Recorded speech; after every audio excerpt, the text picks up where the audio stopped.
Continuando nossa reflexão, capítulo 28, estaremos finalizando lendo do versículo 18 ao versículo 22. A palavra do Senhor fala assim: Então levantou-se Jacó pela manhã de madrugada e tomou a pedra que tinha posto por sua cabeceira e a pôs por coluna e derramou azeite em cima dela e chamou o nome daquele lugar Betel. O nome, porém, daquela cidade dantes era Luz. E Jacó fez um voto dizendo: Se Deus for comigo e me guardar nesta viagem que eu faço, e me der pão para comer e vestes para vestir, e eu em paz tornar a casa do meu pai, o Senhor será o meu Deus. E esta pedra que tenho posto por coluna será a casa de Deus. E de tudo quanto me deres, certamente te darei o dízimo.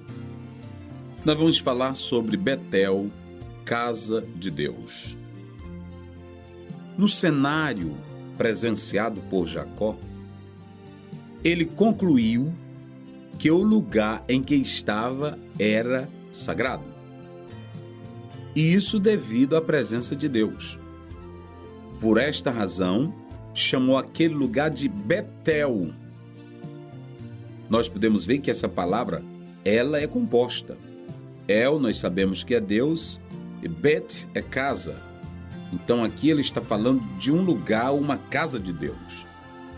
Jacó não quer jamais que esse acontecimento, essa experiência tão gloriosa, tão maravilhosa, tão divina, fosse esquecida. Por isso, ele levanta uma coluna de pedra, deixando claro que ali era um lugar santo, era um lugar sagrado, era um lugar santo, em que era possível manter comunhão e comunicação com Deus. Daqui já se tem lampejos, preâmbulos da importância da casa de Deus. Então, não é com Salomão, não é com Davi que nasce a importância da ideia da casa de Deus, e sim com o próprio Jacó. Ele faz daquele lugar um lugar em que ele poderia entender: aqui é possível desenvolver a comunhão com Deus. Como seria bom se cada um de nós procurasse agir como Jacó, fazer de tudo para que as experiências gloriosas com Deus, com a palavra, com a oração, não se tornem esquecidas. Como seria maravilhoso!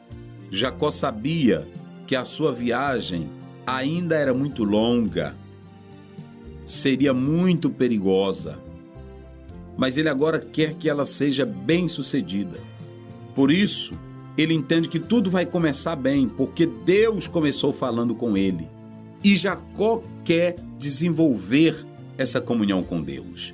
Esse homem, ele quer colocar sua vida em plena dedicação ao Deus Todo-Poderoso.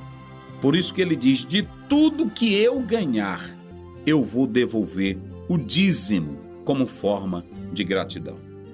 Abrindo aqui um parêntese, fazendo alusão ao dízimo, precisamos entender que ele teve duas fases. A primeira acontece aqui, que era livre, voluntária. Posteriormente é que vem a segunda fase, na qual o dízimo é uma ordem. Então, na primeira ele é voluntário, na segunda é uma obrigação. Os que tentam dizer que o dízimo é tão somente algo voluntário e não uma obrigação, não entendem de direito natural e de direito positivo. Como dizia os próprios juristas, não se pode negar a presença do justnaturalismo nessa visão. Por quê? Porque o direito natural, ele marca o direito positivo. E o dízimo, queridos, ele começa com o direito natural. Posteriormente, ele entra na lei. E alguém vai dizer assim, por isso que no Velho Testamento o dízimo não é obrigação, porque não existe nenhuma palavra ou Deus mandando pagar o dízimo. Preste bem atenção. Isso é a falta de conhecimento bíblico e das normas do direito natural, que o próprio Santo Agostinho, Tomás de Aquino, davam ênfase, prioridade ao direito natural. Então, quando você vai analisar, não havia necessidade de se fazer alusão constantemente sobre o dízimo no Novo Testamento, posto que se tratavam de judeus, e os judeus sabiam muito bem que essa era uma prática da lei. E quando Jesus aparece, os judeus, isso não tinha nada a ver com os gentios. E nós sabemos que quando vem a formação do Novo Testamento, principalmente dos evangelhos, Deus se volta através de Cristo para os gentios. E não se usa a lei para os gentios. Então nós podemos analisar que tudo se volta para a questão da lei natural. Era o caso de que a Bíblia diz que pela lei Jesus não poderia ser sacerdote, porque o sacerdote legalizado era o da tribo de Levi. Mas Jesus vem da tribo de Judá. Então ele entra pela ordem de Melquisedeque. Queridos irmãos, vocês podem observar que o dízimo tornou-se praticamente um ídolo para os judeus quando nós lemos a palavra do Senhor em Mateus, no capítulo 23, versículo 23. Olha o que nos diz a palavra. Nós vamos ler esse versículo, Mateus 23, 23. A palavra fala da seguinte forma para nós.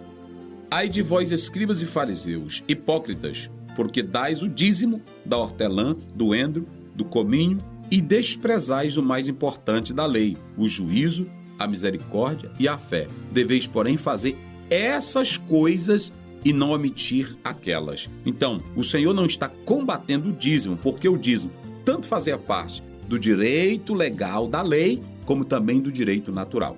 Então, não se pode dizer que o dízimo, na verdade, não é uma obrigação. O dízimo são duas coisas. É natural, porque surge com o direito natural, posto aqui na prática pelo próprio Jacó, e também consta na lei, direito positivo. Então, na verdade, ele está presente nas Escrituras Sagradas.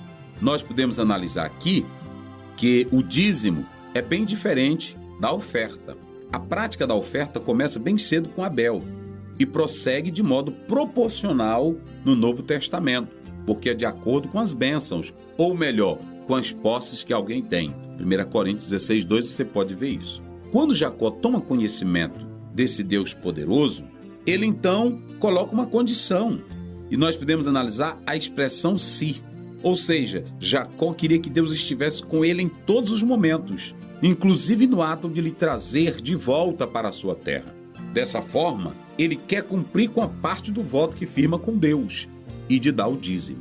Para não esquecer esse voto, ele toma uma pedra, do hebraico Macebar ou Maceba. Essa pedra ou coluna feita, ela serviria como um memorial que fora consagrado para tal fim. Eu não vou ler aqui, mas você pode ler Deuteronômio 27, verso 2. Note que você tem dois elementos. Você tem aí uma coluna, você tem um azeite. Nos tempos bíblicos, colunas ungidas para outros povos era considerado um ídolo, como você pode ler em Deuteronômio 12, 3 e Miqueias 5, 13.